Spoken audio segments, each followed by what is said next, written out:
तो दोस्तों, आदर आदाब अभिनंदन और आभार। माई सेल्फ कमल कुमार अंडमान निकोबार से आपका स्वागत करता हूं। तो आज मैं यह book the Andaman islands under Japanese occupation 1942 to 1945 के 7वें चैप्टर के बारे में बताने जा रहा हूं। जापानीज यहाँ पर 23 मार्च 1942 से लेकर 12 अक्टूबर 1945 तक रहे। एक ही रिकॉर्ड जापानीज ऑक्यूपेशन का अवेलेबल है, वह मेरे नाना रामाकृष्ण द्वारा लिखा गया है। ये book the Andaman islands under Japanese occupation 1942 to 1945।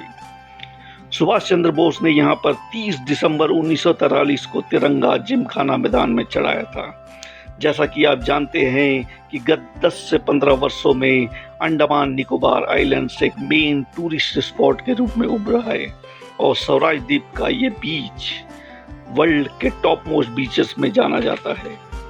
इसलिए यहाँ पर आने वाले टूरिस्ट की जिज्ञासा यहाँ के हिस्ट्री के बारे में जानने की अक्सर रहती है। अगर इतिहास में देखा जाए तो अंडमान का उल्लेख रामायण में मिलता है, जब हनुमान जी सीता माता को बचाने के लिए श्रीलंका गए थे।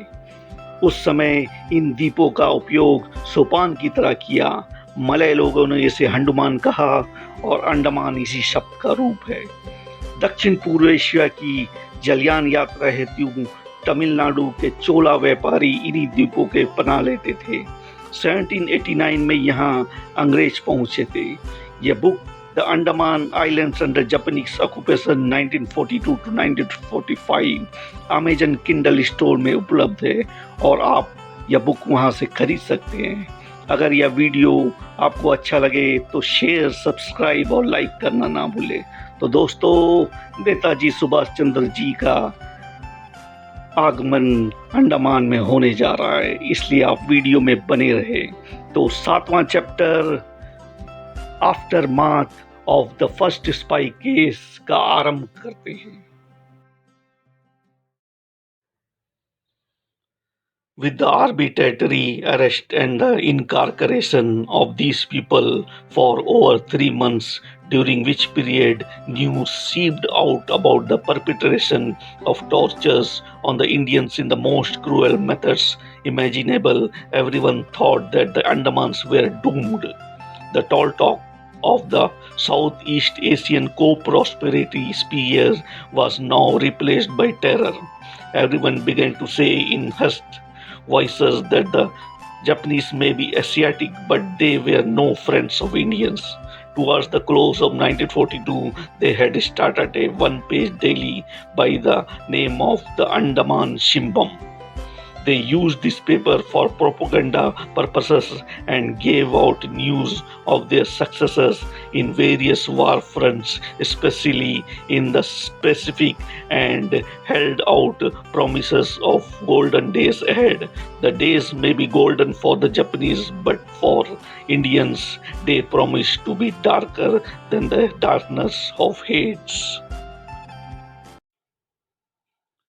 The work on the aerodrome was carried on at top speed with all available labor. By the beginning of 1943, the airstrip began to function effectively and fighter planes arrived in hundreds. The seaplanes, which were meant to bomb the Indian coastal towns, were all withdrawn. But before their withdrawal, much damage was sustained by the machine gunning of the enemy, many planes of the Japanese being destroyed at Hado, as the work on the aerodrome was intensive and as the work was extracted without regard to physical abilities of the laboring people. Disease became rife. Those who did not fall by diseases fell by the club blows of the Japanese. Medicines were not supplied to the hospitals, and what little they had practically been spent out. Anyone getting admitted in the hospitals did so merely to die. Short supply of rationing articles was killing people. Convicts in penal days had tasted grumblingly some bitter pills of adversity. But all the free persons now tasted the pills of adversity much more bitter. At the commencement of the year came the civil governing staff under a civil governor to be directly under the admiral who was holding the overall charge of the Andamans. The naval captain who was the governor so far was withdrawn. The staff of the new governor, termed civil but more white military uniform, consisted of one chief of the police with two assistants, one agriculture expert, one intelligence officer, one economic officer, one education officer, one head of the Indian Independence League. It was later learned that the governor had served in Manchukuo as the head of the police and had been terror in one section of China. With the coming of the civil governor and his staff, people thought that the tense atmosphere then prevailing would change for the better. The military was considered everywhere to be rough, but civil administrators here hold to be considerate. That was the idea everyone had, but that was not to be, and the worst was in store. The government high school run by the British was reopened, but books and stationery were not available. The addition to this another Japanese sponsored school by the name of Kaiho Shionoin Jiko was opened with some 100 students. Batches after being taught colloquial Japanese and some writing in this school were selected as interpreters. They were taught to follow Japanese way of life. They were mostly employed as spies over the public and were given food and good pay. Their parents considered themselves lucky. Apart from these young men in various walks of life very earnestly and industriously put themselves to learning the Japanese language to gain favor of the Japanese, only to ruin later on. The damage done to the society was immense. The Japanese shipping come to a standstill by the middle of 1943 and no cargo of any kind, food, clothing or ammunition reached the islands. Food was getting scarce all over, and the dearth of clothing was keenly felt. The Allied bombers, which had been making raids off and on, increased the frequency of the raids. Big gun emplacement and the aerodrome were their objective. The Chatham sawmill was practically crippled. Hundreds wounded by each raid were brought to the ill-equipped hospital. There was no chloroform or anesthetic of any kind, even for the amputation of a damaged limb. Butchery was surgery. Submarines were often seen hovering around. Cargo ships were going down before the very eyes of the Japanese. There was hardly any naval defense worth the name. Fighter planes which were taking off at times were crashing at the time of landing at the rate of two per trip.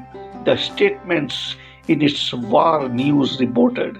In a strike against the Andaman's heavy bombers of the 10th USAF of the Strategic Air Force Eastern Air Command in daylight on April 15 bombed enemy shipping at Port Blair near Misses on three motor vessels were observed. In the ensuing attempt of interception by 3 to 5 enemy fighters, one enemy fighter was probably destroyed and two damaged.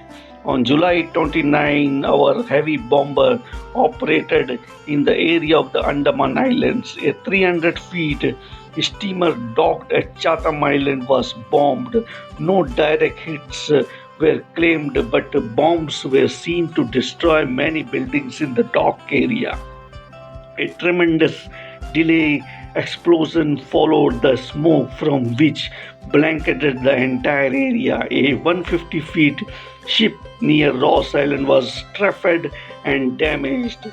A naval vessel of the same length found 25 miles south of Port Blair was also strafed and damaged.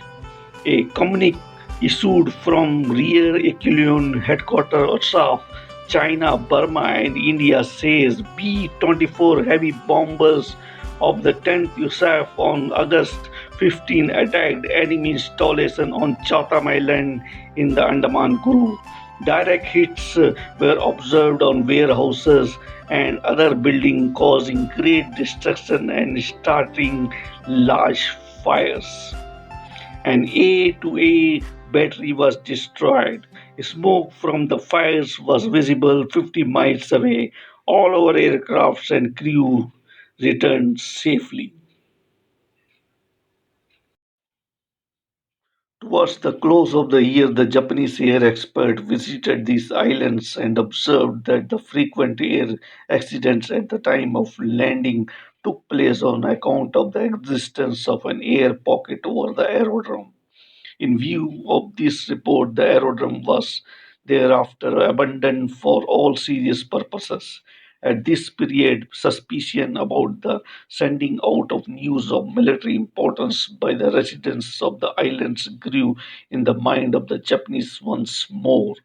Their wireless station at the same time intercepted messages sent out by someone other than themselves from somewhere near about the islands. They were worried. They opened out numberless military outposts all along the seashore in their vain attempt to catch the person who was spying. All residents were suspected. The Japanese intelligence department, the local police, and the Jiku students were all engaged as detectives. Unfortunately for the residents, one of the military outposts at this time spotted a strange looking bearded man with long hair landing on a beach from the open sea by a rubber boat. He was chased but escaped capture. The intelligence department became more brisk and everybody was placed under strict observation, particularly those with beards and long hair. The interference was that the strangers had come to contact some local residents. Some of the convicts who helped the intelligence department in 1942 and succeeded in getting 7 men shot were still in police department. The rest, who became the real terror, found themselves in jail for civil offences such as taking bribes and other gratification from the terror-stricken victims. They considered themselves immune while being in the police department but were caught in the act of corruption by the same Japanese who now employed some of their brethren to spy over them. The system of the Japanese administration was, in other words, to employ a spy on the public and then to employ a spy over a spy and another spy on this spy and so on. Those spies who became venomous to the public and behaved arrogantly on account of constant favors showered on them were killed on some pretext or the other. The cause of their actual death remained a secret. It is a fact that the Allies came to the island by submarines and established themselves in various points in the well known thick jungles.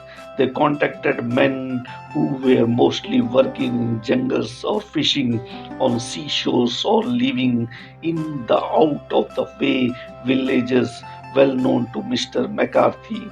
They had Indians with them who made the actual contact. From their hiding place, they gave out wireless messages which brought the Allied aircraft or submarines at the right moment to attack the Japanese shipping in the Bay of Bengal near about the Andaman. Some of those who assisted them are here now, but the happenings worried the Japanese who were all the time embarking on a wild goose chase, arresting people at random by hundreds and torturing them to elicit information. The actual offenders with their transmitters were all the time in the forest to below the surface of the sea in some submarine.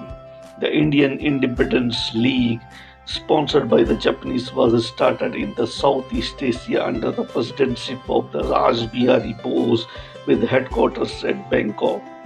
Branches were established at Malaya, Burma, and the Andamans. In the Andaman, it was functioning drowsily, but after the terror created by the first spy case, it went into a perfect slumber. Most of the members of the volunteers who were strutting in the streets at home rulers were taken away for work on the aerodrome. So, this branch of the Independence League existed on the paper only with no activity worth mentioning. तो दोस्तों इस chapter का अंत यहीं होता है। Next video में बने रहिए क्योंकि नेताजी सुभाष चंद्र बोस जी का आगमन अंडमान में होने जा रहा है। तो दोस्तों वीडियो में बने रहने के लिए शुक्रिया। Do follow me for the next chapter. Thank you.